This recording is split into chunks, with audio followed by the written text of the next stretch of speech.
And our next speakers will represent a very, very interesting case. We are talking about the largest volume of finance ever received by Lviv city for their projects from international partners. And I'm happy to announce our next case, Innovative Housing for IDPs with Inclusive Needs in the Unbroken Ecosystem, Support and Rehabilitation. And we invite our speakers, Jocelyn Carnet, Head of Operation in Section Reconstruction, Energy, Infrastructure and Environment, Delegation of the European Union in Ukraine, and Inna Svistun, Director of the Department of Economic Development, Lviv City Council. Jocelyn, tell us more about this project.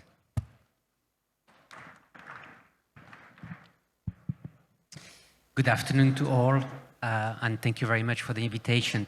Actually, I'm not going to talk about this program. That will be Inna. Let me introduce what we're doing as EU for the internally displaced persons in terms of housing. Next slide, please. So to date, EU has committed 100 million euros in terms of housing to support to accommodate the internally displaced persons. You see here some projects that we are doing under one specific program, the Critical and Social Infrastructure Initiatives. That project will started in 2022 and will be completed in 2025. We are providing 6 grants to municipalities in Lviv, Chernivtsi, Zhytomyr, Dubno-Kovar, and Makariv, plus 5 other grants to NEFCO. It's our Nordic Development Bank partner who is implementing this project for other cities. When it comes to Lviv, Inna will speak about Unbroken program. We have a very good cooperation with the support they're providing. It's a new layer of the Unbroken program, and we hope that in December we can cut the ribbon for the first building that will be completed and to accommodate the new families. Next slide, please. So we have an emergency support program in addition of 75 million euros together with NEFCO. We do some emergency repairs for some damaged buildings, and we transform some municipal buildings into dormitories and apartments for IDPs. Next slide, please. So that's an example of what we're doing. It's in Kovar, a project that has been completed, and we had families from Bakhmut, others from Zaporizhia, many elderly people as well, right? And it's quite important to reflect how we do these programs to make sure that there is all the social services around these projects. We'll come back to this after. Next slide, please. So we have the EU for Recovery program. That's a program that we do in partnership with UNDP. And we have a multi-sectoral approach. So it's not only about housing. It's about health, social, administration services for IDPs. And also we support community security services, more on the front line and neighboring regions. So the activities are context specific. It's really a bottom-top approach where we try to discuss with the communities and the municipalities to make sure that we can address the needs. It's not necessarily, a substantial amount. So we have teamed up with the European Investment Bank in order to cover also the infrastructure needs of these communities. So for the moment, we have ongoing 60 sites across Ukraine, in all the regions that you see here, where we have these big projects, and some are already completed, others will be completed in 2025. Next slide. So you see here what we have transformed in the city of Reshetlivka in Poltava Oblast. On the left, it's before and after, right? It was €1 million investment, and we managed actually in a very record time to complete this project. Next slide. Last but not least, we have another program which is called EU for Resilient Regions, and we set up 17 IDPs integration hubs in 8 regions. So these programs support NGOs, through the NGOs, support the veterans, provide some mental health services and employment orientation for IDPs. And it can be combined with the other programs. So going beyond these programs, we have some lessons learned about what we're doing, right? First, what is important is that we need to work more with the communities, with the municipalities, in terms of infrastructure, in terms of housing programs. Usually we have this top-down approach with the central government, and we see more and more that we need to reverse this trend in order to maximize the impact and the resource. There is some work to be done in terms of decentralization as well, to make sure that the housing needs are more appropriated empowered through the municipalities. And they have actually good ideas about where to put this IDP housing or social housing buildings, and it's related very much about thinking about urban planning, where this housing project would be placed, and compare that with the schools and the medical services that can be provided to these families who will be accommodated in these new buildings. What is important is that we have provided this grant of €100 million through these various programs, but we can leverage more by actually partnering with financial institutions. It's what we intend to do with the Ukraine facility, what we call the investment pillar, where with our grants blended with some loans, we can actually upscale what we're doing in terms of social housing. And that's probably something that we would like to deepen in our cooperation with the different usual suspects dealing with housing, EBRD, EIB, and the World Bank.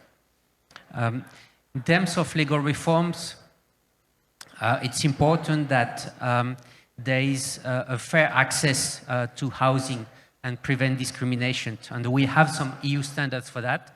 It's important that they are domesticated in the context of allocating these apartments when they are completed. One point that was mentioned by the Starter expert, Starter is a program that we are financing, is actually to have a framework in terms of housing and social housing.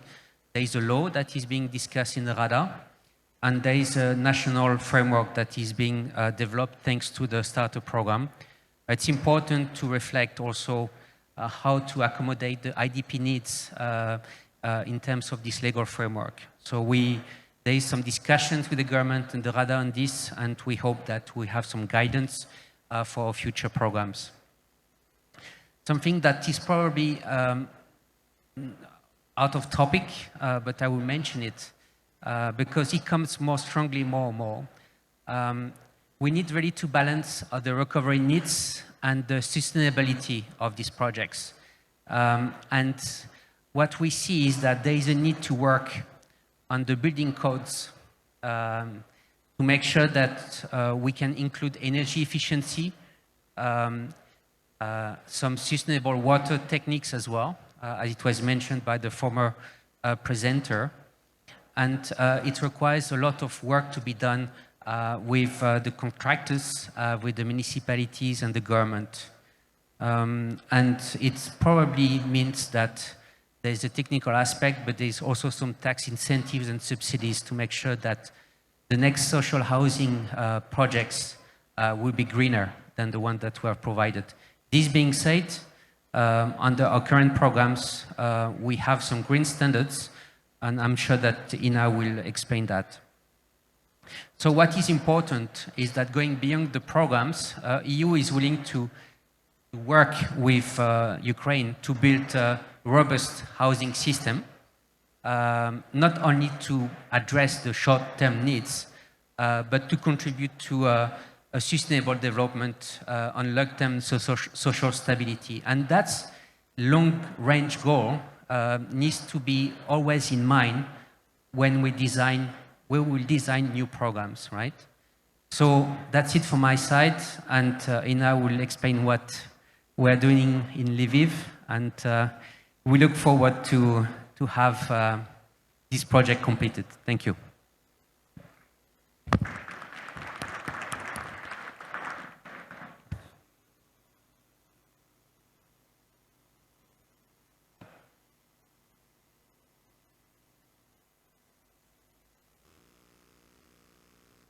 Good morning, colleagues. Thank you for the opportunity to be here. Since the start of the war, Lviv has become a transport hub, humanitarian hub, and has welcomed many people from different parts of Ukraine. It has also become a center for their treatment. That's why our project to build social housing is very important to us as a really good solution to these challenges. First of all, we thank our partners, the European Commission and NEVCO, for supporting our project. The buildings we are building together with the European Commission and NEVCO are part of our unbroken ecosystem. The ecosystem includes 2 hospitals, hospitals for adults and for children, a prosthetic workshop, unbroken sport, unbroken art, and social buildings. We have planned to build kindergarten and school on this area. The social buildings will become quality homes for IDP, for injured people and their families who will undergo treatments and rehabilitation at our hospital. We organized an architectural competition and selected a quality construction project.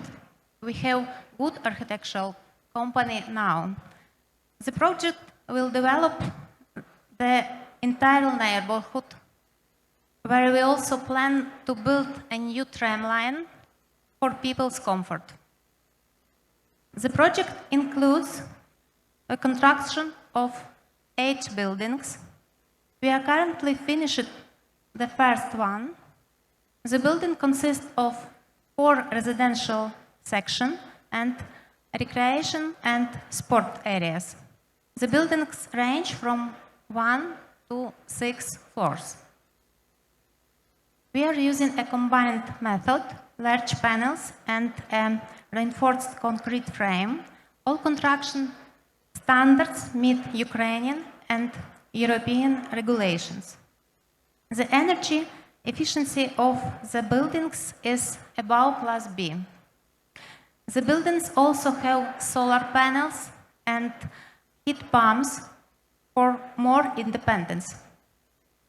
Importantly, the apartments are comfortable for IDP, for people with disabilities and who's in rehabilitation.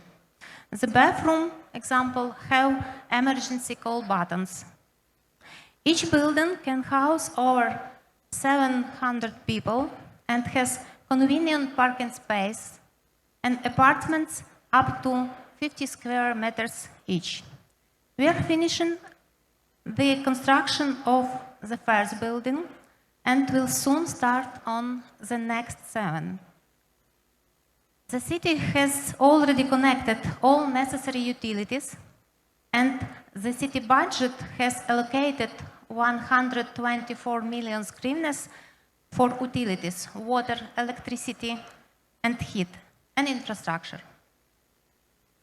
In general, the construction of social housing is an important topic for for the whole of Ukraine. All Ukrainian cities need social housing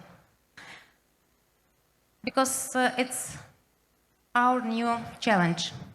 So we thanks for our partners, the European Commission and NEFCO, for the opportunity to build social housing in Lviv. And we're happy to be the first. Our first building will open the door next month. Let me invite you to Lviv, and we'll soon. Thank you. Inna, thank you very much. And do you have some questions to European Commission or Lviv City Council? You don't? Okay, may I ask one short question to you? What was the largest challenge for you in this project of unbroken ecosystem? What it was and how did you solve it?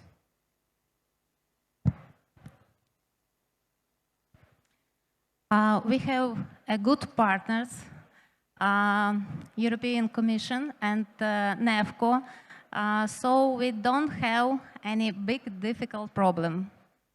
I now. wish us all to have such partners. Thank you very much. Because we together. Thank you. Thank you, Jocelyn, for your support. Thank you, Інна. Thank you for, як то кажуть українською, що торуєте шлях нашим громадам. Thank you for demonstrating good example to being a model how to cooperate with international partners. Thank you. And I had a small mission I forgot it. One moment, Jocelyn, don't leave me. This is a memorable pin for you from ReBuild. Thank you very much.